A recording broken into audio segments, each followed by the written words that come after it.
Добрый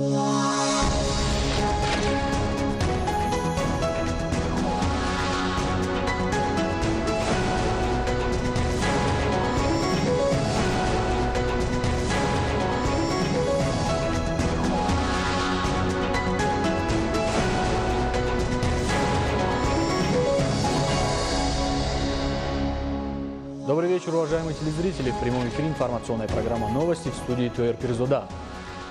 С учетом важности сферы промышленности в решении социально-экономических вопросов и создании рабочих мест, индустриализация Таджикистана объявлена 4-й стратегической целью. В этом направлении в республике осуществляется план перевода экономики страны из аграрно-индустриальной в индустриально-аграрную.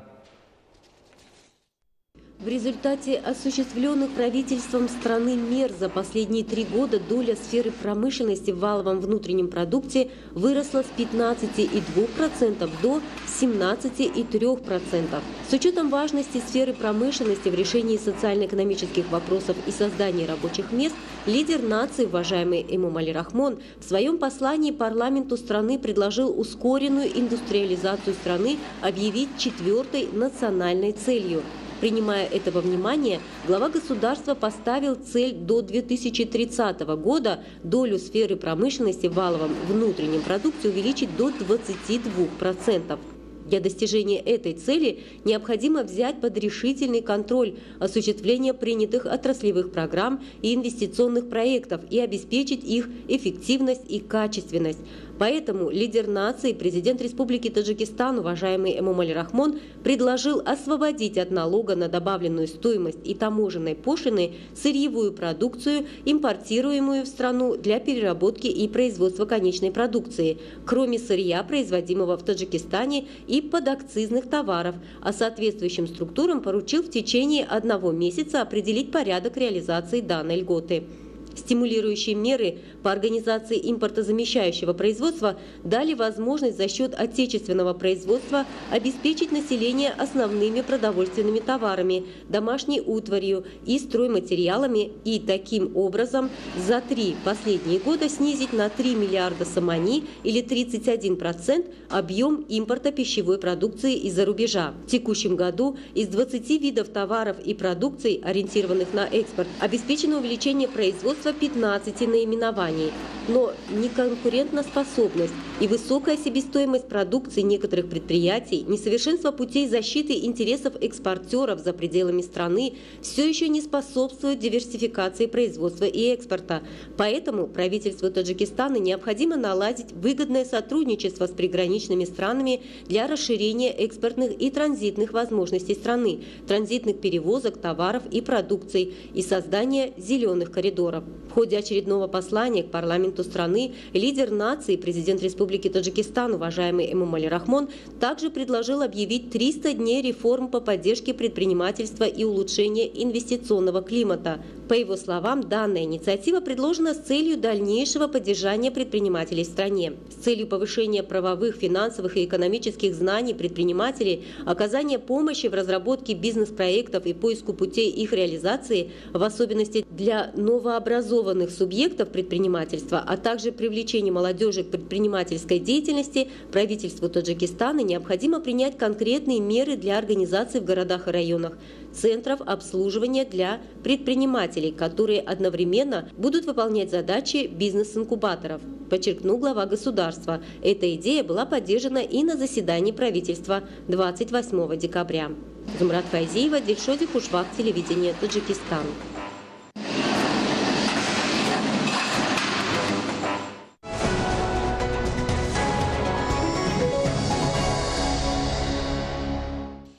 В городе Канибадам активизировались мероприятия по благоустройству и озеленению. Жители производят посадку саженцев преимущественно декоративных и плодоносящих пород деревьев. Зеленые насаждения становятся достойным украшением улиц, скверов и парков. Кроме того, отдельные труженики наладили выращивание ранних овощей в теплицах, построенных с учетом современных требований. Тему продолжит Карим Айдар. У тружеников селения Лахути города Канибадам накоплен огромный опыт выращивания ранних овощей в тепличных условиях. Предприниматель Абдусамид Джалилов создал 2 теплицы и, считая тепличный бизнес прибыльным делом, приступил к возведению еще 2 теплиц. В основном здесь налажено выращивание огурцов и помидоров, скороспелых и высокоурожайных сортов, которые пользуются большим спросом как в Канибадаме, так и в областном центре Худжанде. Труженики своевременно проводят все агротехнические мероприятия с тем, чтобы достичь высокого урожая. Труженики селения используют современные методы в тепличных условиях, выращивают ранние овощи. Тепличный бизнес приносит значительный доход.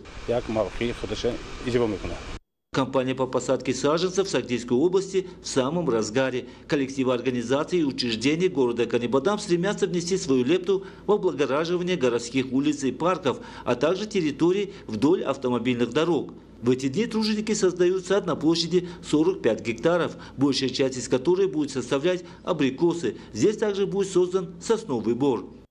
Особое внимание уделяется подготовке ирригационных насосных станций. В целом проводится ремонт и усовершенствование ирригационных систем.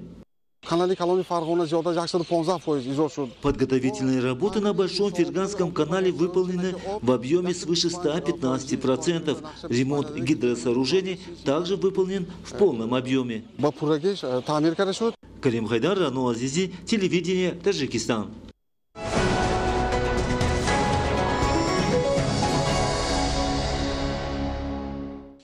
Во всех городах и районах страны проводится конкурс искусства оформления дастархана. Выставравшане к этому конкурсу подошли особенно ответственно, пригласив участвовать как молодых, так уже и опытных кулинаров.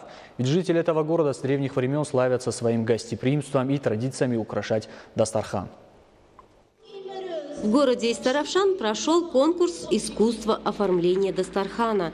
Участники конкурса выставляют на обозрение жюри и зрителей различные национальные блюда, салаты, выпечку и другие кулинарные изыски на праздничном дастархане. Жюри конкурса обращает особое внимание на рациональное оформление дастархана, наличие на нем национальных блюд и соблюдение национальных традиций. Напомним, лидер нации, президент Республики Таджикистан, уважаемый Эмомали Рахмон, в конце прошлого года подписал распоряжение о проведении в 2019 году в стране республиканского конкурса по накрытию украшению дастархана. Целью проведения конкурса является пропаганда национальных ценностей таджикского народа и таджикских национальных блюд. Победители районных, городских и областных конкурсов получат право принять участие в итоговом республиканском конкурсе.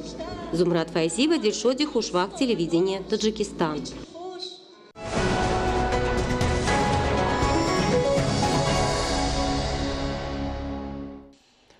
Один человек погиб, 6 получили ранения в результате стрельбы на одной из улиц французского города Бастия. На северо-востоке Китая неизвестный устроил взрыв в одном из отелей города Дунин. В Хабаровском крае вспыхнул пожар в деревянном частном доме. Как оказалось, внутри помещения находилась 47-летняя женщина и 2 ее детей.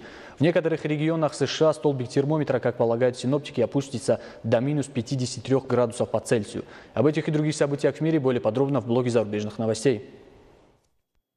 Один человек погиб, 6 получили ранения в результате стрельбы на одной из улиц французского города Бастия. Причины и обстоятельства произошедшего устанавливаются. Известно, что нападение совершил 60-летний мужчина. После стрельбы он заперся в своем доме, не отвечая на призывы полиции сдаться. Как позднее сообщили правоохранители, стрелок, не выходя из дома, покончил с собой. На северо-востоке Китая неизвестный устроил взрыв в одном из отелей города Дунин. В результате инцидента 2 человека погибли, еще 2 пострадали. О мотивах злоумышленника пока не сообщается. В некоторых регионах США столбик термометра, как полагают синоптики, опустится до минус 53 градусов по Цельсию. Причиной такого похолодания стал морозный воздух, который движется с Северного полюса. В этих районах США проживает более 55 миллионов американцев, и они ощутят на себе арктические холода. Чрезвычайное положение уже введено в штатах Среднего Запада, а также в Алабаме и Миссисипи. В ряде штатов введен режим чрезвычайного положения, и из-за непогоды отменены сотни авиарейсов. Не работает общественный транспорт, прекращены занятия в школах. Только в Чикаго 360 тысяч учеников в среду остались дома. Снежные заносы и скользкие дороги стали причиной крупного ДТП на западе Мичигана, где столкнулись по меньшей мере 12 автомобилей. Из-за масштабных лесных пожаров в австралийском штате Тасмания эвакуировали более 400 человек. Пожарные не могут локализовать пламя почти 2 недели из-за погодных условий. Пожары охватили 8 районов, включая национальный парк. Засуха также привела к массовому мору рыбы на юго-востоке Австралии. Это не первый случай. Несколько недель назад здесь же были найдены до 1 миллиона мертвых особей. Напомним, из зоны лесных пожаров в австралийском штате Квинсленд эвакуировали около 8 тысяч человек.